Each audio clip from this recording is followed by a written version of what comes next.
जैसा कि आप सभी जानते हैं, हमने ग्रोथ और डेवलपमेंट का टॉपिक स्टार्ट किया था और उसी से रिलेटेड कुछ सब टॉपिक्स हमने डिस्कस किए हैं।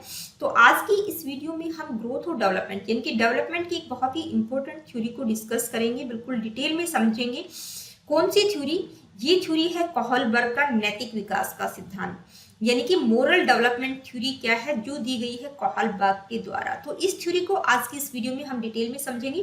देखिए, इस थ्योरी को स्टार्ट करूं उससे पहले मैं आप लोगों को बताना चाहूंगी कि ये जो थ्योरी है या ग्रोथ और डेवलपमेंट का हम टॉपिक कह सकते हैं, न केवल आपके BEd MEd NET in education में है, बल्कि सीटेट, एचटेट और टीचिंग से रिलेटेड जितने भी आपके कॉम्पिटिटिव एग्जाम्स होते हैं वहां पर इस थ्योरी या इस टॉपिक से रिलेटेड, ग्रोथ और डेवलपमेंट से रिलेटेड 2 या 3 क्वेश्चंस आप लोगों से पूछे जाते हैं। तो बहुत ही इंपॉर्टेंट थ्योरी है, इस थ्योरी से रिलेटेड क्वेश्चंस भी आपसे पूछे जाते हैं। तो आइए स्टार्ट करते हैं आज की इस वीडियो को। कोहलबर्ग का नैतिक विकास का सिद्धांत क्या है? तो सबसे पहले हम देखते हैं इंट्रोडक्शन इस थ्योरी के बारे में। तो सबसे पहले बात करते हैं कोहलबर्ग की। तो देखिए, कोहलबर्ग एक फिजियोलॉजिस्ट थे जिनका जन्म यूएसए में 1927 में हुआ था। और कोहलबर्ग किस चीज के लिए फेमस थे? वो अपनी इसी मोरल डेवलपमेंट की थ्योरी के लिए बहुत ज्यादा जाने जाते हैं। और उनकी जो ये थ्योरी है मोरल डेवलपमेंट की, वो किस चीज पर फोकस करती है? वो इस चीज पर फोकस करती है कि बच्चों में मोरलिटी और मोरल रीजनिंग का डेवलपमेंट कैसे होता है। अब मोरल रीजनिंग होती क्या है? देखिए, मोरल रीजनिंग का मतलब होता है कि बच्चे किस तरह से सोचते हैं, सही और गलत के बारे में नॉलेज एक्वायर कैसे करते हैं और मोरल रूल्स को वो किस तरह से अप्लाई करते हैं। तो इस थ्योरी में उन्होंने जो है मोरल डेवलपमेंट की 6 स्टेजेस बताई हैं और 3 लेवल्स की बात उन्होंने की है। 3 लेवल्स और 6 स्टेजेस की बात की है। तो 3 लेवल्स जो है, हर लेवल में 2-2 स्टेजेस हैं।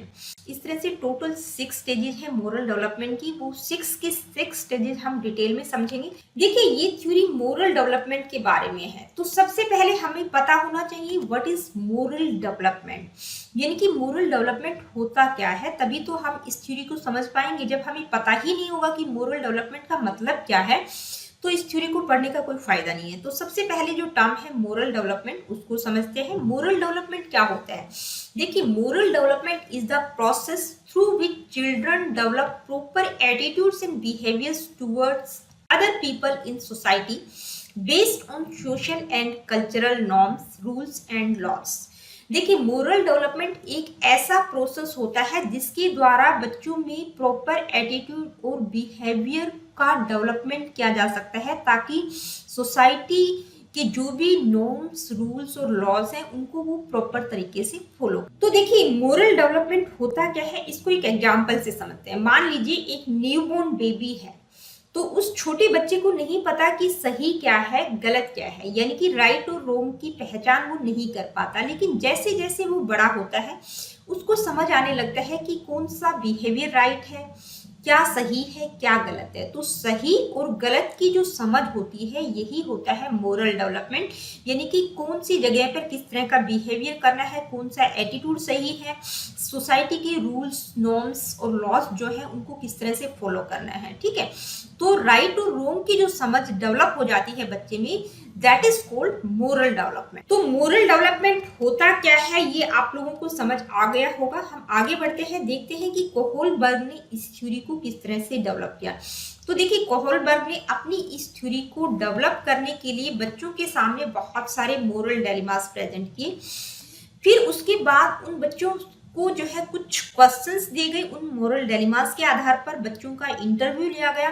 बच्चों ने उन क्वेश्चंस के जवाब किस तरह से दिए, उसके पीछे का रीजन क्या था, उन रीजंस को जज किया गया। उसके आधार पर जो है कोहलबर्ग ने मोरल डेवलपमेंट की 3 लेवल्स और 6 स्टेजेस बताए, यानी कि उनकी जो थ्योरी का डेवलपमेंट है वो मोरल डायलेमास पर बेस्ड है।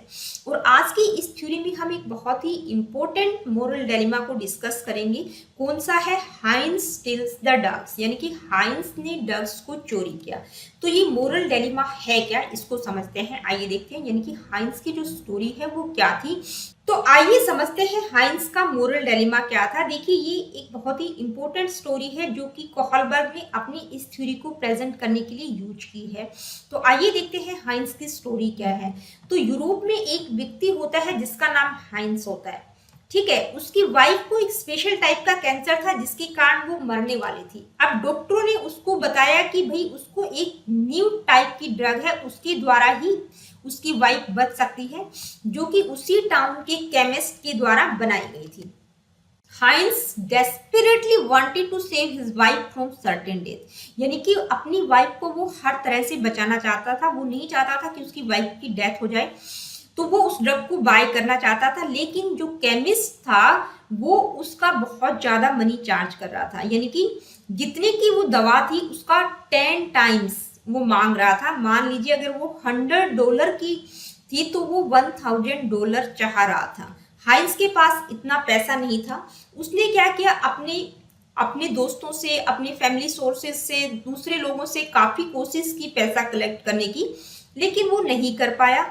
उसने सिर्फ उस ड्रग के लिए जितना पेड करना था उसका आधा मनी ही वो कलेक्ट कर पाया। अब हाइंस क्या करता है, उस केमिस्ट के पास जाता है, उससे रिक्वेस्ट करता है कि मैं आपको हाफ मनी दे देता हूं और हाफ मनी जो है मैं इंस्टॉलमेंट में आपको पेड कर दूंगा, क्योंकि उसकी वाइफ जो है वो मरने वाली है, वो ड्रग प्लीज दे दीजिए। लेकिन जो केमिस्ट था वो बिल्कुल नहीं माना, उसने ड्रग को नहीं दिया, वो पूरा पैसा पहले चाह रहा था। अब हाइंस के पास कोई भी ऑप्शन नहीं बचा था। आगे क्या होता है कि वो उसी नाइट जो है उस केमिस्ट की शॉप का ताला तोड़ लेता है, वहां से ड्रग को चोरी कर लेता है। अब कोहलबर्ग ने ये जो स्टोरी है एक क्वेश्चन के साथ बच्चों के सामने प्रेजेंट की। क्वेश्चन क्या है, शुड हाइंस स्टील द ड्रग, क्या हाइंस को ड्रग चोरी कर लेना चाहिए था, वाई और वाई नॉट, यानी कि कर लेना चाहिए था तो क्यों करना चाहिए था, और नहीं करना चाहिए था तो क्यों नहीं करना चाहिए था।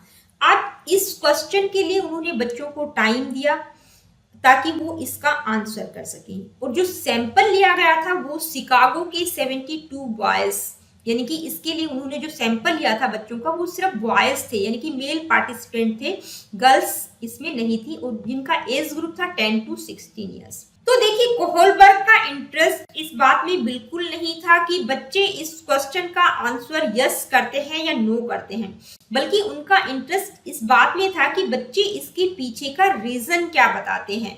तो उन रीजंस के आधार पर जजमेंट लिए गए और उन्होंने अपनी इस मोरल डेवलपमेंट थ्योरी को 3 प्राइमरी लेवल्स और 6 स्टेजेस में डिवाइड किया।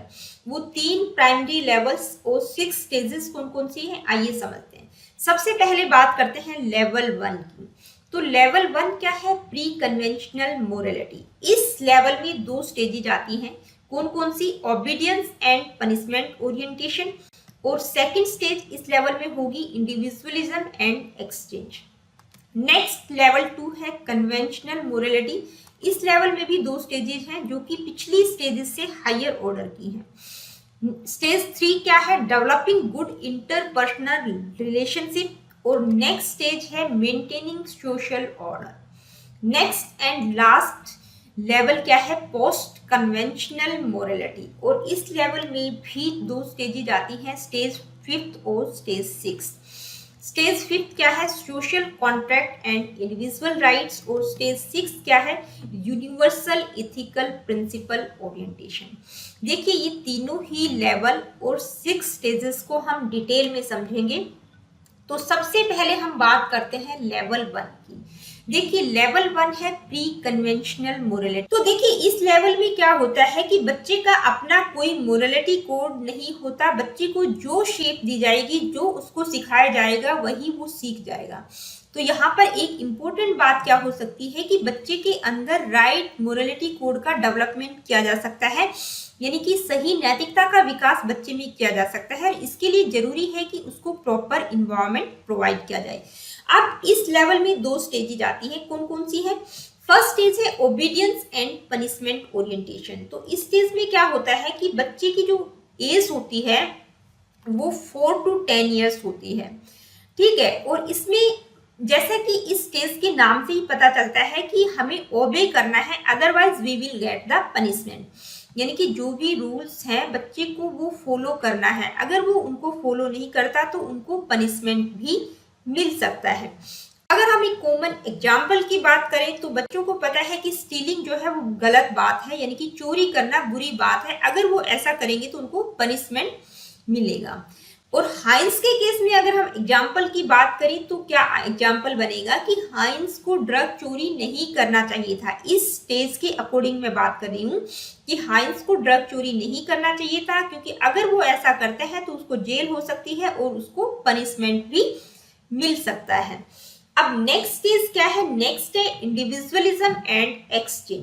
देखिए ये स्टेज 2 है। इस स्टेज में क्या होता है, जो एज बच्चे की होती है वही सेम एज रहती है 4 to 10 ईयर्स।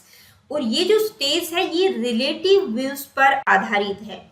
रिलेटिव व्यूज का मतलब क्या है कि अगर आप मेरे लिए ऐसा करेंगे तो मैं भी वैसा ही करूंगा, या इस स्टेज को टिट फॉर टैट स्टेज भी कहा जाता है, यानी कि आप जैसा करोगे मैं भी आपके लिए वैसा ही करूंगा।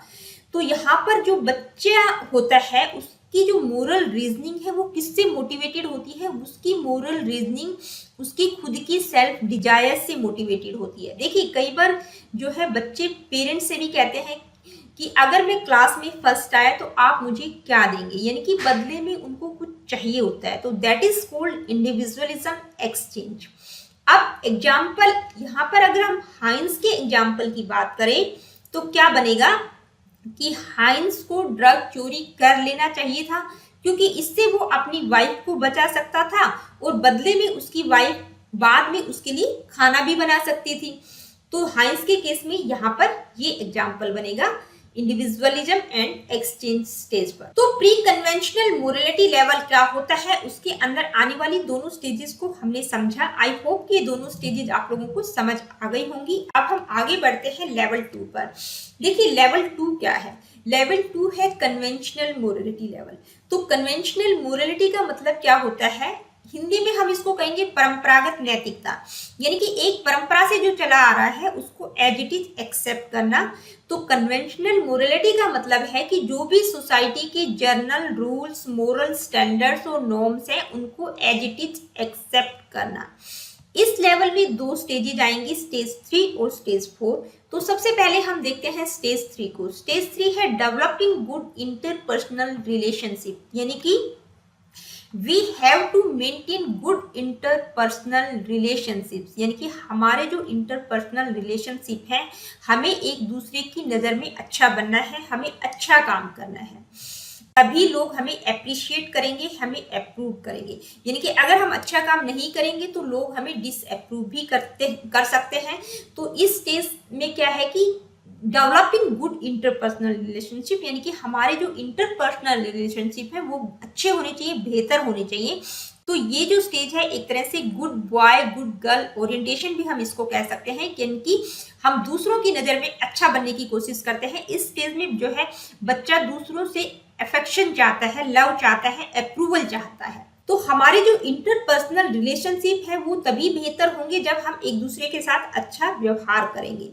अब यहाँ पर अगर हम हाइंस के केस में एग्जाम्पल की बात करें तो हाइंस को ड्रग चोरी कर लेना चाहिए था अगर वो एक अच्छा पार्टनर साबित होना चाहता है, यानी कि अगर अपनी वाइफ की नजरों में वो अच्छा बनना चाहता है तो उसको ड्रग चोरी कर लेना चाहिए था अकॉर्डिंग टू दिस स्टेज। तो देखिए ये था कन्वेंशनल मोरलिटी लेवल और इसके अंदर आने वाली दोनों ही स्टेजेस। अब हम आगे बढ़ते हैं, देखते हैं लेवल 3 क्या है। लेवल 3 है पोस्ट कन्वेंशनल मोरलिटी। देखिए पोस्ट कन्वेंशनल मोरलिटी का मतलब होता है परंपरागत नैतिकता से बाद का स्तर, यानी कि जो कन्वेंशनल मोरलिटी है उसके बाद का लेवल। तो इस लेवल में सबसे पहले तो मैं आप लोगों को बताना चाहूंगी कि जो लोग होते हैं बहुत ही कम लोग इस लेवल तक पहुंच पाते हैं। और इस लेवल में क्या होता है, they come to think that some of them and other actions in society are wrong and that are there is a need for change, यानी कि यहाँ पर लोग सोचना शुरू कर देते हैं, ठीक है, दूसरों को वेटेज ज्यादा देते हैं, यानी कि सोसाइटी के जो भी जर्नल रूल्स और नॉर्म्स हैं अगर वो गलत हैं तो उनमें चेंज करने की आवश्यकता है। अब इस लेवल में दो स्टेजेज आती हैं, स्टेज 5 और स्टेज 6। सबसे पहले बात करते हैं स्टेज 5 की। स्टेज 5 क्या कहती है, social contract and individual rights. देखिए इस स्टेज के अकॉर्डिंग क्या होता है कि हर इंडिविजुअल को अपना एक राइट है जिसको वो यूज कर सकता है। अब हम देखते हैं कि सोसाइटी के कुछ रूल्स और रेगुलेशंस होते हैं। तो जो भी रूल्स लॉज सोसाइटी के हैं, अगर वो सोसाइटी में रहने वाले लोगों के लिए ही रॉन्ग है, अच्छे नहीं है, तो उन रूल्स को चेंज किया जाना चाहिए अकॉर्डिंग टू दिस स्टेज। यानी कि social contract and individual rights का मतलब क्या है कि समाज में रहने वाले लोगों के लिए जो लॉज बनाए गए हैं, अगर वो उन लोगों के लिए ही सही नहीं है तो उनको चेंज करने की आवश्यकता है। अब किसी भी रूल को चेंज करने के लिए क्या जरूरी होता है, यानी कि किसी भी रूल को, सोसाइटी के जो रूल्स होते हैं उनको कैसे चेंज किया जा सकता है। तो सोसाइटी के जो रूल्स होते हैं उनको केवल मेजोरिटी के द्वारा चेंज किया जा सकता है। अगर लोग ज्यादा मात्रा में चाहते हैं कि हाँ ये चेंज होना चाहिए, तभी उस रूल को चेंज किया जा सकता है, उस लॉ और ऑर्डर को चेंज किया जा सकता है और उसका इम्प्लीमेंट किया जा सकता है। तो किसी भी रूल या लॉज को चेंज करने के लिए मेजोरिटी का होना बहुत जरूरी। देखिए, अगर हम एग्जाम्पल की बात करें तो क्या बनेगा, life is more important then property. Life जो है प्रॉपर्टी से बहुत ज्यादा इंपॉर्टेंट है।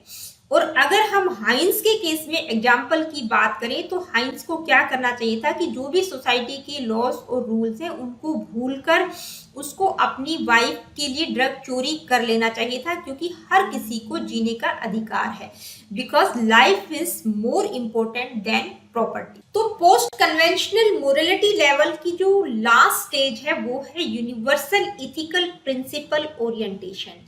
देखिए, कोहलबर्ग का मानना है कि बहुत ही हायर ऑर्डर की स्टेज है, इस पर बहुत ही कम लोग पहुंच पाते हैं। और इस स्टेज के अकॉर्डिंग क्या होता है कि जो लोग होते हैं इस स्टेज में वो दूसरों को ज्यादा प्रायोरिटी देते हैं, दूसरों को ज्यादा वैल्यू देते हैं, अपने बारे में न सोचकर दूसरों के बारे में ज्यादा सोचते हैं। ठीक है, तो ये जो स्टेज है इथिकल प्रिंसिपल और एब्स्ट्रैक्ट रीजनिंग पर बेस्ड है। ठीक है, और यहाँ पर क्या होता है कि अगर उनको लॉस और रूल्स के साथ उनका कॉन्फ्लिक्ट भी हो जाता है तो वो रूल्स और लॉस के अगेंस्ट भी हो जाते हैं अकॉर्डिंग टू दिस स्टेज। अब इस स्टेज के अकॉर्डिंग अगर हम हाइंस के केस में एग्जाम्पल की बात करें तो क्या एग्जाम्पल बनेगा, देखिए हाइंस को ड्रग चोरी कर लेना चाहिए था। यहाँ पर अगर उसकी वाइफ की जगह कोई स्ट्रेंजर भी है तो भी उसकी लाइफ को उसको बचाना चाहिए था और ड्रगिस्ट की डिजायर को बिल्कुल भी फुलफिल नहीं करना चाहिए था, क्योंकि लाइफ जो है बहुत ही प्रीशियस है, हर किसी को जीने का अधिकार है। तो दोस्तों, ये थी कोहलबर्ग की मोरल डेवलपमेंट थ्योरी, जिस थ्योरी में उन्होंने 3 प्राइमरी लेवल्स और 6 स्टेजेस की बात की है और हर लेवल में 2-2 स्टेजेस हैं, जो कि हमने बिल्कुल डिटेल में समझा है। अब इस थ्योरी का कुछ क्रिटिसिज्म भी हुआ है। कौन कौन से मेन पॉइंट्स है जिसके कारण इस थ्योरी का क्रिटिसिज्म हुआ है? फर्स्ट है हाइपोथेटिकल डेलिमास। देखिए, उन्होंने जो डेलिमास लिए हैं, जो स्टोरीज प्रेजेंट की हैं बच्चों के सामने, वो हाइपोथेटिकल थी, यानी कि वो काल्पनिक थी, रियल सिचुएशन से रिलेटेड नहीं थी। क्योंकि अगर रियल सिचुएशन से रिलेटेड होती तो हो सकता है कि कोई दूसरी ही सिचुएशन होती। ठीक है, तो जो डेलिमास थे वो हाइपोथेटिकल थे, इसके कारण इस थ्योरी का क्रिटिसिज्म हुआ। देखिए, नेक्स्ट पॉइंट क्या है इस थ्योरी का क्रिटिसिज्म का? नेक्स्ट है बायस सैंपल। देखिए, उन्होंने जो सैंपल लिया था उसमें सिर्फ मेल पार्टिसिपेंट्स को लिया गया था, यानी कि वीमेन्स या फीमेल जो कैंडिडेट थी वो इसमें इन्होंने सैंपल के तौर पर नहीं लिया था। अब पॉइंट क्या आता है कि जो मेल होते हैं वो किसी सिचुएशन में अलग तरह से रिएक्ट करते हैं और फीमेल्स जो होती हैं वो इमोशनली बहुत स्ट्रांग होती हैं, वो बिल्कुल डिफरेंट तरीके से रिएक्ट करती हैं। तो इस पॉइंट के कारण भी, बायस सैंपलिंग के कारण भी उनका क्रिटिसिज्म हुआ। नेक्स्ट पॉइंट क्या है जिसके कारण उनकी इस थ्योरी का क्रिटिसिज्म हुआ? नेक्स्ट पॉइंट है पुअर रिसर्च डिजाइन, यानी कि उन्होंने क्रॉस सेक्शनल रिसर्च का प्रयोग किया है, जो कि बिल्कुल भी सही नहीं है। देखिए, क्रॉस सेक्शनल रिसर्च का मतलब है कि उन्होंने कुछ क्वेश्चंस बच्चों के से पूछे और जो कि अलग अलग एज ग्रुप के थे और कुछ डेलिमास उन्होंने बच्चों के सामने प्रेजेंट की। उस डेलिमास के आधार पर उन्होंने कुछ क्वेश्चंस बच्चों से पूछे और उसके आधार पर उन्होंने इस थ्योरी को डेवलप किया। तो ये जो है मोरल डेवलपमेंट का एक बेस्ट वे हम नहीं कह सकते। तो ये कुछ मेन पॉइंट्स है जिसके कारण उनकी इस थ्योरी को क्रिटिसाइज किया गया। तो दोस्तों, आज की वीडियो में इतना ही। अगली वीडियो में एक नए टॉपिक के साथ आप लोगों से फिर मुलाकात होगी। जाने से पहले मैं आप लोगों से बताना चाहूंगी कि आई होप कि ये थ्योरी आप लोगों को बहुत अच्छे से समझ आई होगी। फिर भी अगर आप लोगों की कोई क्वेश्चन, क्वेरीज या किसी प्रकार का फीडबैक आप मुझे देना चाहते हैं तो कमेंट करके जरूर बताइएगा। मिलते हैं नेक्स्ट वीडियो में।